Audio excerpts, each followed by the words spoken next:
Di 20k subscriber channel Novel Official, akan adakan giveaway untuk satu orang pemenang. Syaratnya kalian harus subscriber, komen, like, share, supaya kalian bisa terpilih untuk jadi pemenang giveaway. Semoga beruntung bosku. Selamat datang di channel Novel Official. Sebelum kalian mendengarkan novel Raja dari Segala Raja, jangan lupa like, share dan subscribe. Kalau tidak kuretakan jantung kalian. Hehehehe. Bab 1086 sampai bab 1090. Omi dan adiknya berjalan-jalan di jalan-jalan pada malam hari selama 3 jam sebelum mereka kembali ke penginapan. Kembali ke kamar masing-masing, dan mandi dan tidur. Keesokan harinya, seluruh kota Lianzhou tampaknya dipenuhi dengan perayaan. Dan istana Tuan Kota dipenuhi dengan gong dan drum band sejak fajar. Hari ini, kediaman Tuan Kota mengadakan acara yang membahagiakan. Dan semua pedagang di kota menawarkan diskon seragam. Sehingga seluruh kota Rangzhou meriah. Omi bangun di pagi hari dan pergi ke jalan bersama adiknya sepertinya untuk membeli beberapa hadiah. Jadi dia tidak bisa pergi dengan tangan kosong. Tapi Omi tidak punya uang. Jadi hanya sedikit teh. Sekitar pukul 10 pagi, Omi dan adik perempuan tiba di mansion Tuan Kota. Pada saat ini, para tamu yang memasuki mansion Tuan Kota, satu persatu, menegangkan di pintu masuk. Karena ada terlalu banyak tamu. Seluruh kota, semua orang yang memiliki sedikit uang, tidak peduli apakah mereka membuka toko atau apapun, datang untuk minum pesta pernikahan, tidak lagi memerlukan undangan apapun. Tentunya tidak ada begitu banyak meja untuk utilitas. Apa yang harus dilakukan? Sederhana saja. Mereka yang masuk tanpa undangan. Mereka benar-benar hanya minum anggur pernikahan. Mengambil gelas anggur dan berdiri di sudut acak. Tabung anggur sudah cukup. Makanan tidak disediakan. Kakak senior. Dengan begitu banyak orang yang masuk untuk minum-minum pernikahan, aku khawatir ide kita untuk makan akan pupus. Oh, tidak apa-apa jika ada anggur untuk diminum. Saya seharusnya tahu bahwa saya tidak akan mengikuti. Giliran Omi. Sebuah register di gerbang. Nama, 1 detik untuk mengingat untuk membaca buku itu. Don Omi. Apa hadiahnya? Sebungkus teh. Pelit sekali. Orang yang mendaftar memandang Omi. Bungkus tehnya cukup baik untuk datang ke pesta pernikahan. Omi bertanya. Berapa banyak meja anggur yang diundang oleh penguasa kota? 5-10 meja. Dan berapa banyak tamu? Sudah lebih dari 1000. Dan ada antrian besar di sana yang menunggu untuk masuk. 50 meja. Hanya 500 orang yang akan duduk di penghujung hari. Jadi itu berarti setengah dari mereka hanya berdiri untuk minum. Omong kosong. Aku khawatir kamu sedikit pecundang untuk sebungkus teh untuk diminum sambil berdiri. Hahaha. Omi tertawa dan berkata. Saya mantan teman dengan wanita Anda. Mungkin Anda mengatur tempat duduk untuk kami berdua. Keluarkan undangannya. Jika Anda adalah teman atau kerabat, Anda memiliki undangan. Jika tidak, maaf. Lupakan. Omi mengisyaratkan. Tidak repot-repot menggunakan. Dan memasuki istana Tuan Kota dengan adiknya di lengan. Omi dan adik perempuan memasuki mansion Tuan Kota. Mansion Tuan Kota dipenuhi orang-orang di mana-mana. Dan setiap sudut ditutupi dengan warna merah dan megah. Omi berjalan masuk dan segera tiba di luar aula utama tempat mansion Tuan Kota mengadakan upacara pernikahan. Pada saat ini, ada banyak orang yang duduk di aula utama. Beberapa tamu yang sangat terhormat. Dan Tuan serta istri Tuan dan Tuan Omi ada di antara mereka. Di luar aula utama, secara alami ada banyak tamu bangsawan rata-rata yang berdiri juga. Omi dan adiknya selalu berkerumun di luar aula utama. Tampaknya seperti orang lain. Waktu menunggu keberuntungan tiba untuk melihat kedua mempelai memberi penghormatan. Dao, kakak senior. Tuan dan Nyonya ada di dalam aula utama. Berhati-hatilah agar tidak ditemukan oleh Tuan dan Nyonya. Omi memaksa untuk melihat. Dan benar saja, dia melihat istri guru-guru sekaligus. Pada saat ini, Tuan Sini sedang berbicara dengan sekte lain yang datang untuk menghadiri pernikahan. Omi segera menjadi tenang, menghalangi gangguan dan mendengarkan apa yang dikatakan Tuan Sifu dan yang lainnya. Prajurit Ding, kenapa kamu tidak membawa muridmu? Petir angin, Evergreen Sun, apa yang kamu katakan? Kenapa aku tidak bisa mengerti? Tidak mungkin. Itu ada di seluruh kota. Mereka yang ada di sini. Orang-orang dari berbagai sekte sudah tahu bahwa muridmu Wind Lightning muncul. Naik ke Gunung Zhongnan dan memukuli sekte Gunung Bendera. Itu cukup menakjubkan. Kamu sebagai seorang master, kamu tidak akan tahu, kan? Ini semua rumor. Dingru berkata dengan tegas. Mulut Chang Chunzi naik ke telinga Dingru dan berkata, Prajurit Ding, saya mendengar bahwa kemarin, petir angin datang ke istana Tuan Kota dengan topeng kulit manusia untuk mengunjungi Cheng Xiaoju. Dingru memandang Chang Chunzi dan mengerutkan kening. Bagaimana kamu tahu? Haha, aku mendengarkan kemarin dari beberapa pelayan dari mansion Tuan Kota. Gadis bernama Gui Xiang dari kediaman Tuan Kota. Cek-cek, rasanya sangat enak. Chang Chunzi tersenyum murahan. Dingru segera membenci. Sungguh aib bagi kami orang-orang baik. Chang Chunzi meninggalkan mulut dan berkata, Prajurit Ding, kamu membawa cucu perempuanmu bersamamu dalam perjalanan ini. Jadi tentu saja tidak ada kekurangan sama di jalan. Jadi kamu benar-benar tidak tahu betapa laparnya pria yang kenyang. Dingru segera pergi dengan jijik. Chang Chunzi juga tiba di kota Lianzhou kemarin. Tetapi dia tidak tinggal di penginapan. Melainkan tinggal langsung di mansion Tuan Kota. Dan hasilnya, pada malam hari, dia memberi seorang gadis bernama Gui Xiang dari mansion Tuan Kota pekerjaan nakal. Dan pamer dengan bangga di depan Dingru. Omi tidak mendengarkan lagi. Lagi pula, menguping begitu banyak orang. Menghalangi begitu banyak gumaman. Sangat lelah. Omi berkata, guru-guru telah mendengar desas-desus tentang saya. Namun, sepertinya guru-guru tidak mempercayainya. Saudara Feng, lalu kapan kamu akan menjelaskan kepada tuan dan tuan ibumu? Tidak perlu buru. Saat itu, terdengar teriakan keras. Tuan kota telah tiba. Kerumunan yang hidup menjadi tenang. Semuanya, terima kasih telah datang ke pernikahan putri kecil. Cheng tidak menyangka bahwa begitu banyak orang akan datang tanpa diundang. Itu benar-benar membuat Cheng merasa terhormat. Tentang putri kecil, saya yakin semua orang yang akrab dengannya. Dia berusia 27 tahun. Melangkah ke kesempurnaan agung alam persatuan. Dan tidak jauh dari puncak. Tapi sayangnya dia hanya sedikit kekurangan untuk menjadi master kuasi jenius. Namun, mengingat usianya, selama dia mencapai sesuatu dalam usia 35 tahun dan memahami Dao-nya sendiri, dia pasti akan menjadi kuasi patriark jenius yang dihormati oleh semua orang di sungai dan danau. Dan di masa depan, dia akan menggantikanku sebagai kepala kota Lianzhou. Tuan kota berkata sambil tersenyum. Adapun cucu laki-laki saya Jin Yuanlu. Semua orang bahkan lebih akrab dengannya. Dia berusia 33 tahun ini. Dan telah memahami Dao bela diri yang sangat kuat. Saya bahwa tidak takut untuk memberitahu Anda. Dao bela diri yang telah memahami Jin Yuanlu adalah bulat. Semua orang adalah seniman bela diri. Anda harus tahu Dao bela diri ini sangat kuat. Saat ini, di Jianghu, itu berada di peringkat ketujuh oleh semua orang sebagai master paling jenius. Hahaha, tawa yang tampaknya rendah hati dari Cheng. Pada saat ini, Jin Yuanlu juga berdiri di satu sisi aula utama. Matanya terus-menerus mengamati kepadatan di aula utama untuk melihat apakah ada pria bertopeng dari kemarin, Omi.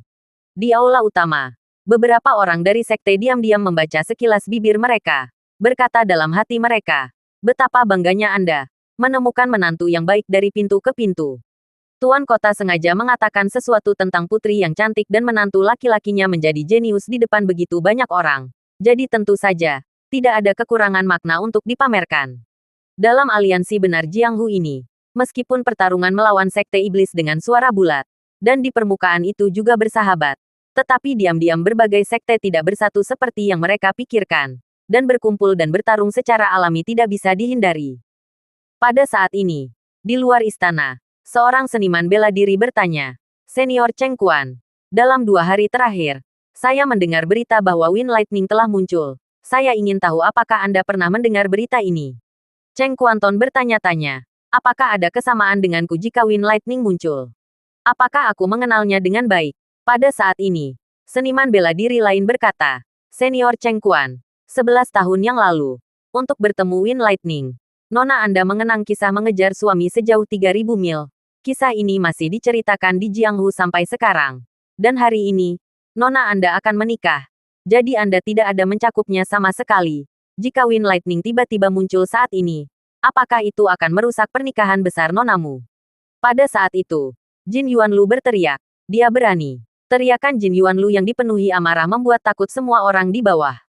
Jin Yuanlu berkata dengan marah, selama Wind Lightning berani muncul di pernikahanku, aku, Jin Yuanlu, menjamin untuk mematahkan kaki anjingnya. Setelah mengatakan itu, Jin Yuanlu memandang Dingru dan Yan Xinyi, tuan dan istri Tuan Omi. Tuan dan istri Tuan Omi tampak seolah-olah mereka tidak bergerak, dan semua orang juga memandang mereka berdua, tetapi mereka tidak melihat apapun di wajah mereka. Seniman bela diri lain berkata, Tuan muda Jin Yuanlu, Berita yang keluar dari kota Lianzhou dalam 2 hari terakhir mengatakan bahwa petir angin telah mengalahkan Guoqingan dari Gunung Zhongnan dan Qirensuan dari cabang Gunung Bendera masing-masing. Apakah Anda yakin dapat mengalahkan petir angin? Hahaha. Hahaha. Jin Yuanlu tertawa marah. Di dalam hati Jin Yuanlu, dia sebenarnya sangat membenci Omi. Alasannya tentu saja karena wanita yang dinikahinya. Dan Wind Lightning memiliki izin tinggal 3.000 mil di antara mereka.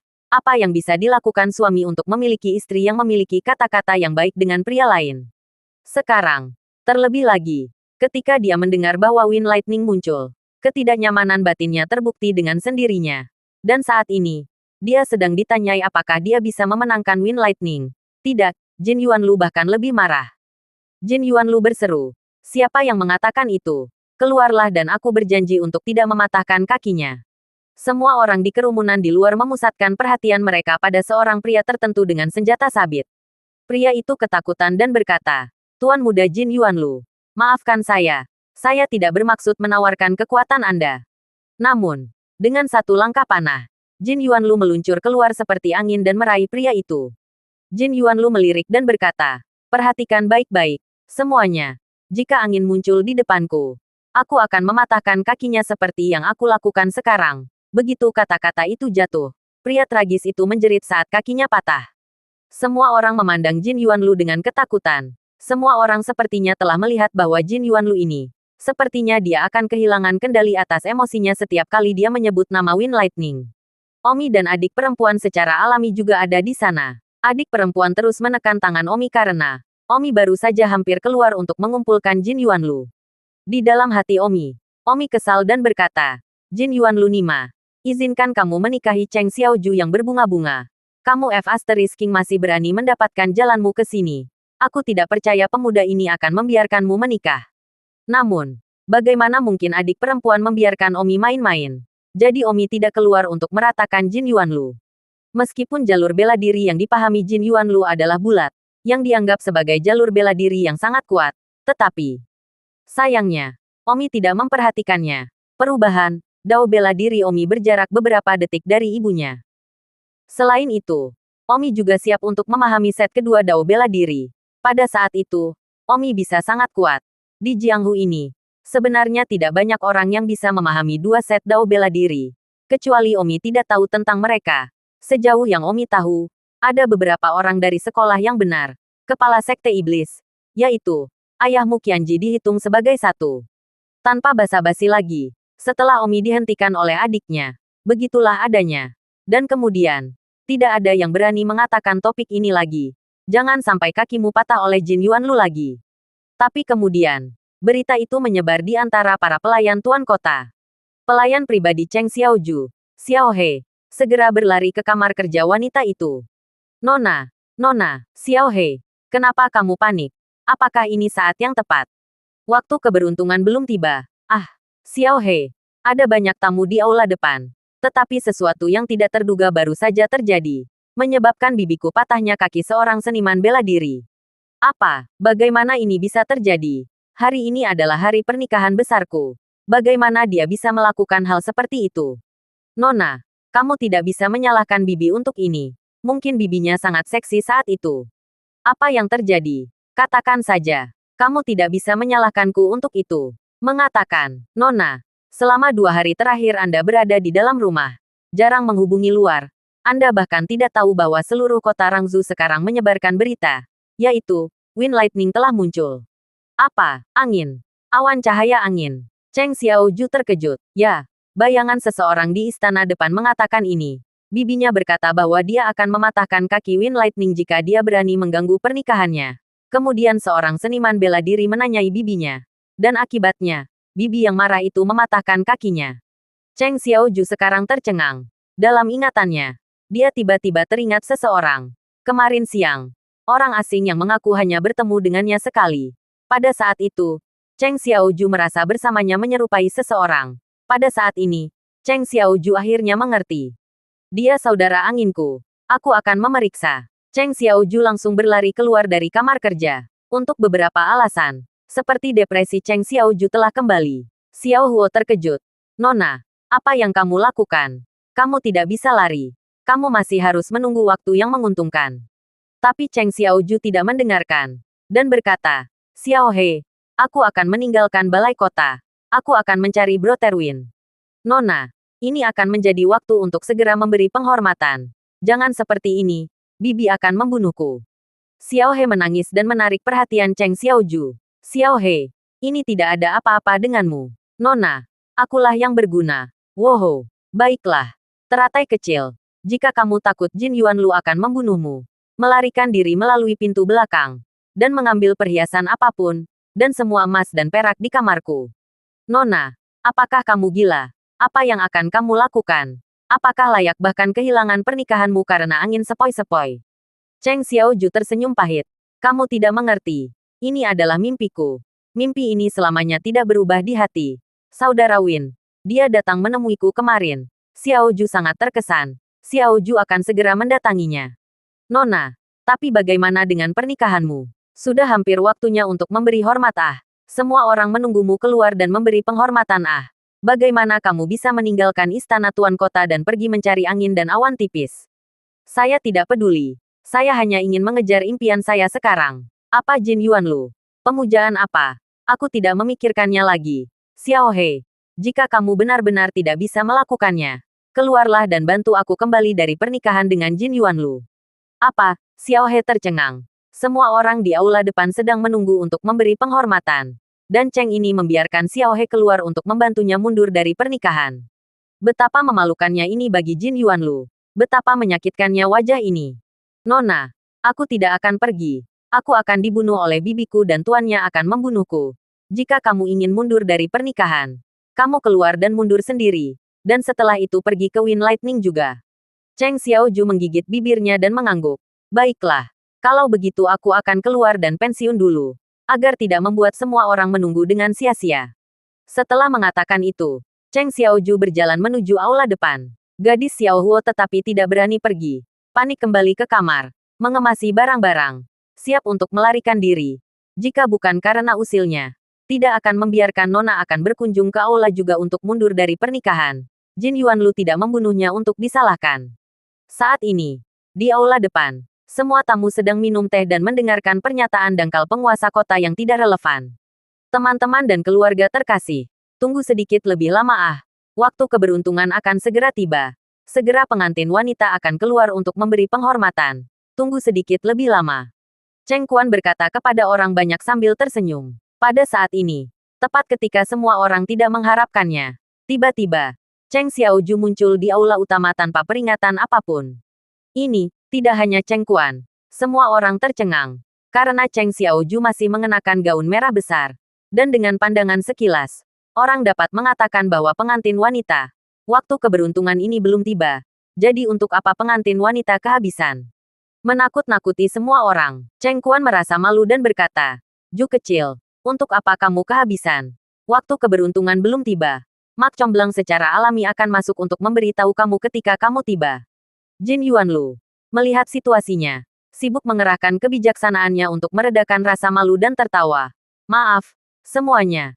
Ju kecilku mungkin terlalu ingin memberi hormat kepadaku. Jadi, aku lari lebih awal. Hahaha, jangan tersinggung ah. Cheng Kuan juga sibuk menggema. Ya, Ju kecil dan Yuanlu terlalu banyak jatuh cinta.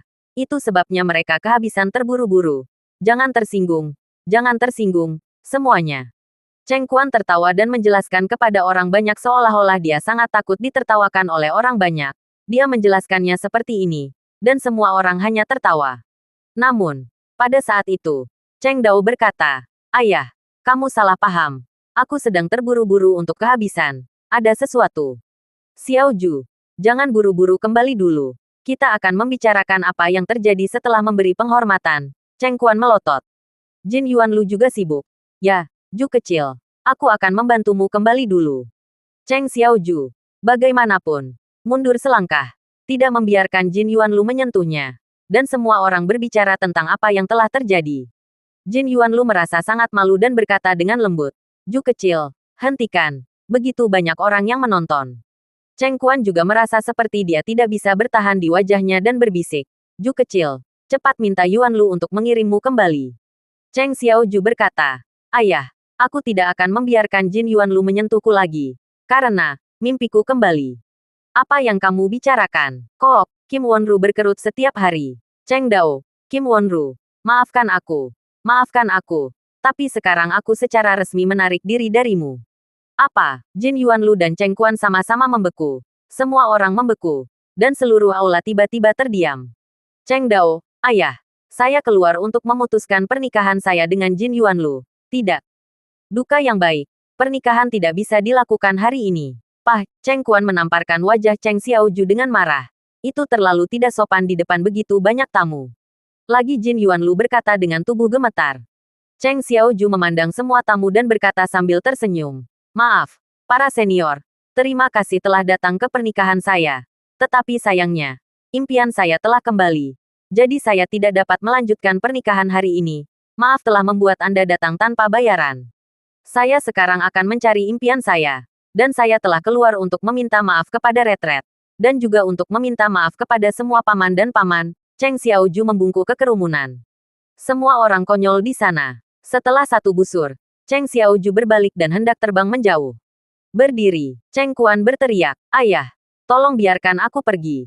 Ju kecil, kamu ingin mencari impianmu. Bukankah ayah akan menghentikanmu? Tidak bisakah kamu pergi setelah pernikahan?" "Oh, ayah, impianku adalah Brother Windy. Berangin." Cheng Quan mengertakkan gigi dan bertanya, "Ya, saya mendengar bahwa saudara Feng telah kembali. Saya akan keluar untuk mencarinya. Dia pasti orang yang datang mengunjungi saya kemarin. Saya harus menemukan saudara Feng saya. Maaf, ayah. Dan Kim Wonru, Anda akan menemukan gadis yang lebih baik dari saya. Saya tidak dapat menikahi Anda lagi. Tetapi tentu saja, jika Anda tidak keberatan, aku bisa menebus luka yang telah kusebabkan padamu dengan menjadi saudara laki-laki dan perempuan heteroseksual." Jin Yuanlu meraung seperti dia telah kehilangan akal sehatnya. Dia awalnya membenci Wind Lightning yang tak tertandingi. Tetapi dia tidak menyangka bahwa dia akan memberi penghormatan. Dan pengantinnya berlari keluar untuk mundur dari pernikahan dengannya karena Wind Lightning pernah melihat seseorang yang akan memberi penghormatan dan masih ditarik dari pernikahan.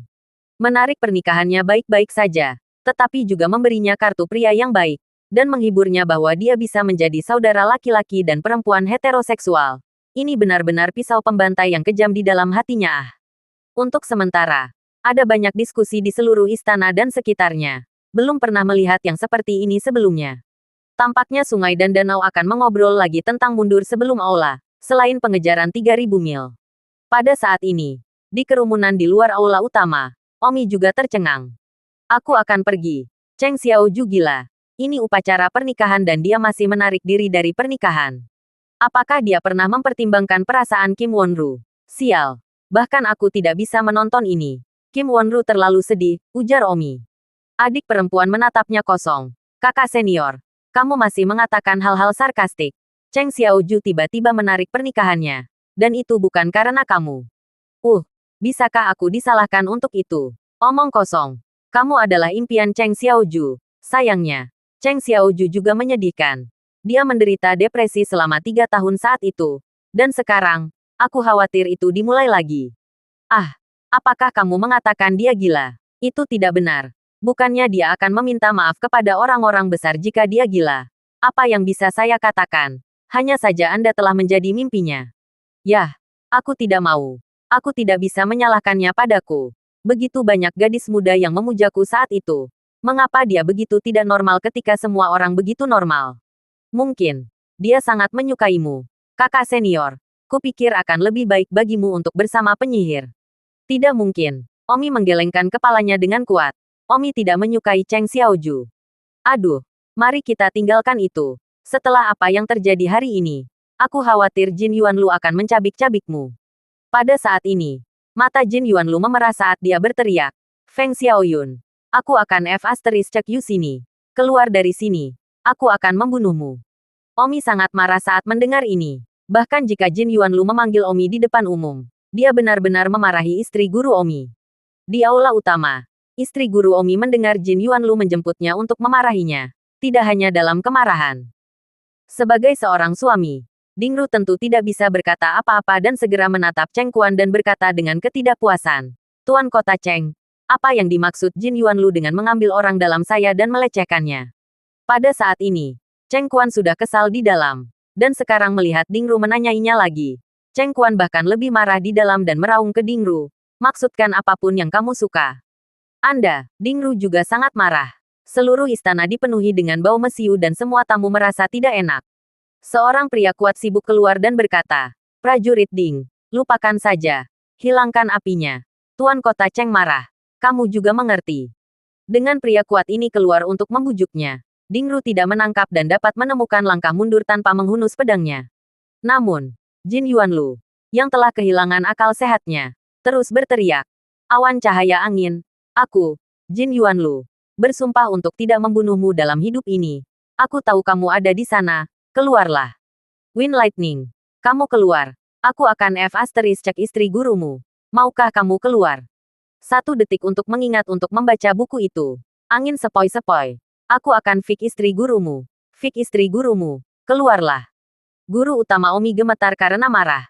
Dan pria kuat yang baru saja membujuk mereka mengerutkan kening. Pada saat ini di luar aula utama, Omi tidak bisa menahan diri dan ingin bergegas keluar dan mencabik-cabik Jin Yuanlu. Namun, adik perempuan menahan diri. "Kakak senior, jangan impulsif. Dalam situasi ini, bagaimana mungkin aku tidak impulsif? Kakak senior, sekarang Tuan Kota telah menaruh semua amarahnya padamu. Jika kamu keluar, dia pasti tidak akan membiarkanmu pergi." Ini sudah seperti ini. Apakah aku masih berpura-pura menjadi kura-kura yang menyusut? Selain itu, Cheng Xiaoju juga ada di sana. Jika Cheng Kuan benar-benar ingin membunuhku, Cheng Xiaoju pasti akan menghentikannya. Dan kemudian dengan Tuan Sisu menghentikannya. Tidak semudah itu untuk membunuhku. Aku yakin aku bisa melarikan diri. Pada titik ini, mari kita lihat bagaimana aku akan merawatnya. Jin Yuanlu. Dan melampiaskan amarahku atas nama tuanku dan istri tuanku. Setelah Omi selesai berbicara, dia berteriak, "Jin Yuanlu, kamu menghina tuanku. Mari kita lihat bagaimana aku akan berurusan denganmu hari ini." Semua orang segera melihat ke tempat suara itu berasal dan melihat Omi melompat dari kerumunan. Lalu merobek topeng di wajahnya, meninggalkan jejak sosok di belakang dan melompat menuju aula utama.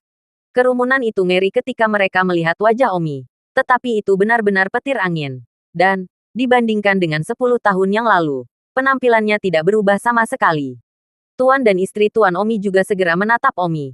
Mereka memandang Omi. Mata mereka panas. Seolah-olah mereka memiliki 1000 kata untuk diucapkan. Cheng Kuan, di sisi lain, melihat Wind Lightning. Dan tiba-tiba matanya menyembur karena marah. Perasaan ingin membunuh Omi. Dan demikian pula, Jin Yuanlu menatap Omi dengan wajah galak. Tepat sebelum semua orang bersuara, Cheng Xiaoju adalah orang pertama yang melompat di depan Omi dan berteriak, "Saudara Feng."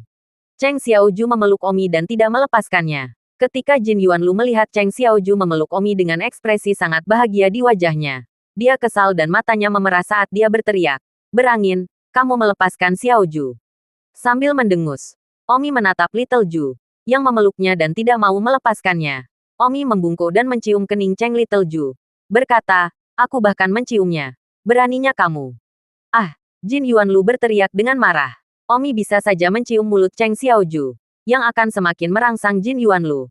Tetapi Omi tidak ingin bermain-main dengan perasaan orang lain. Jadi dia tidak mencium mulutnya, hanya dahinya.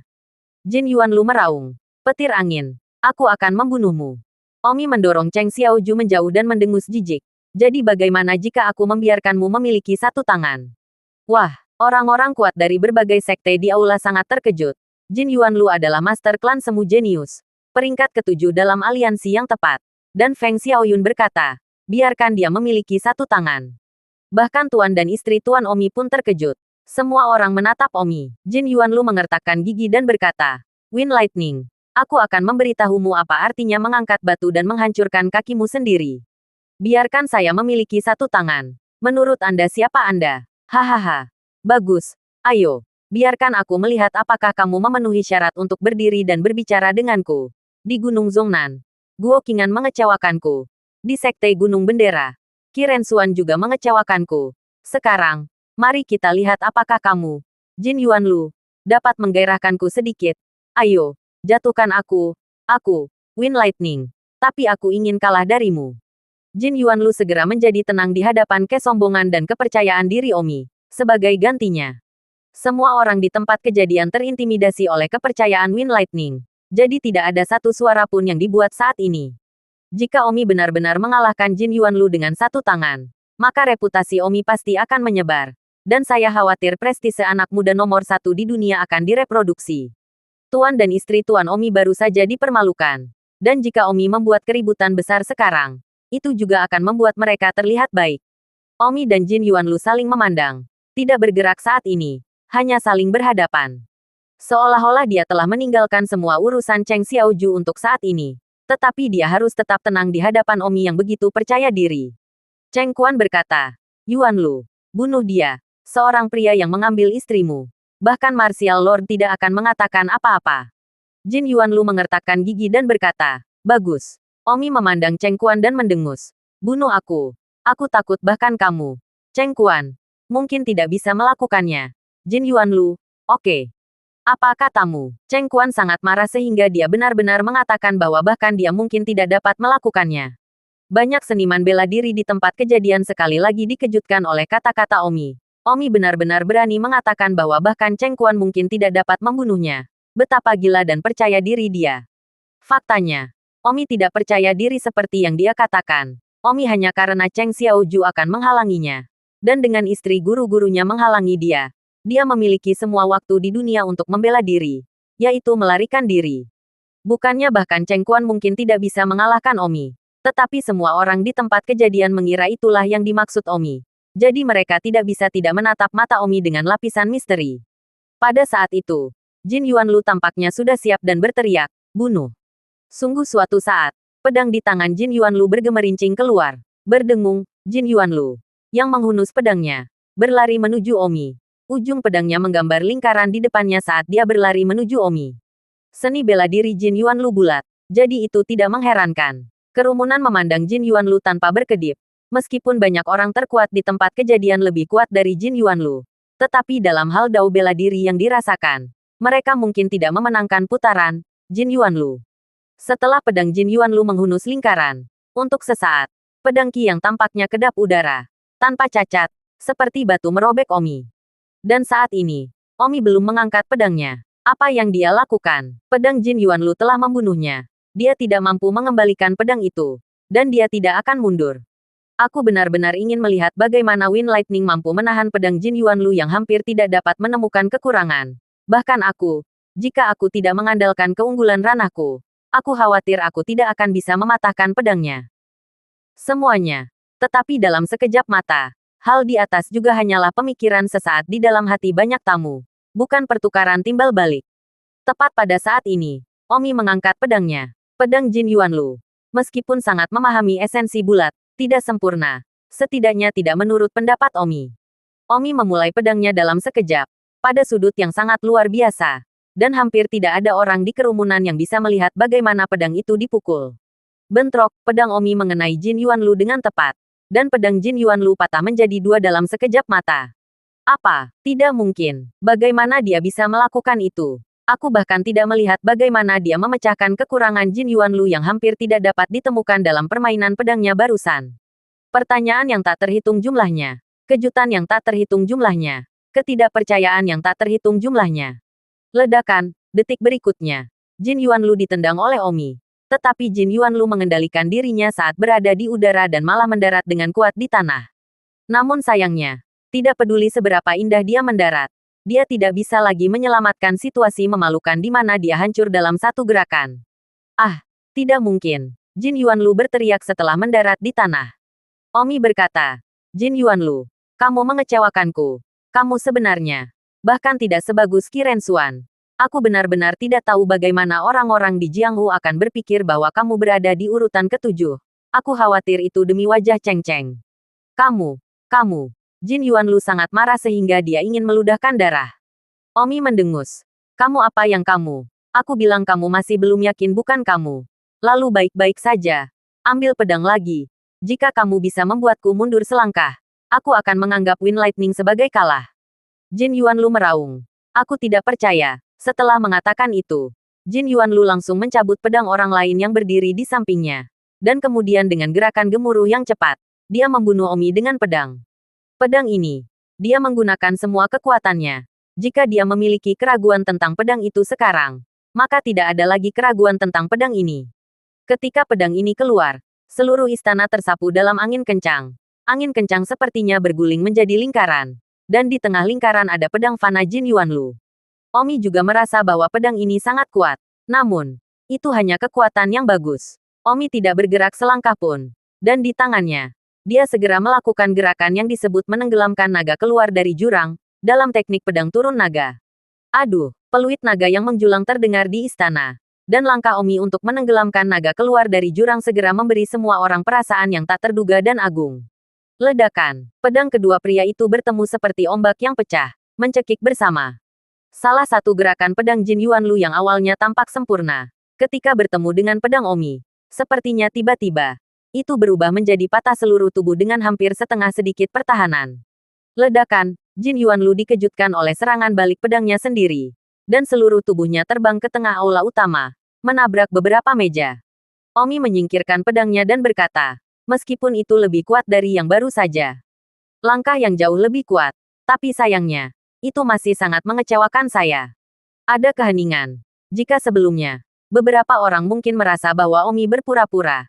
Tetapi sekarang, tidak ada yang merasa bahwa Omi berpura-pura.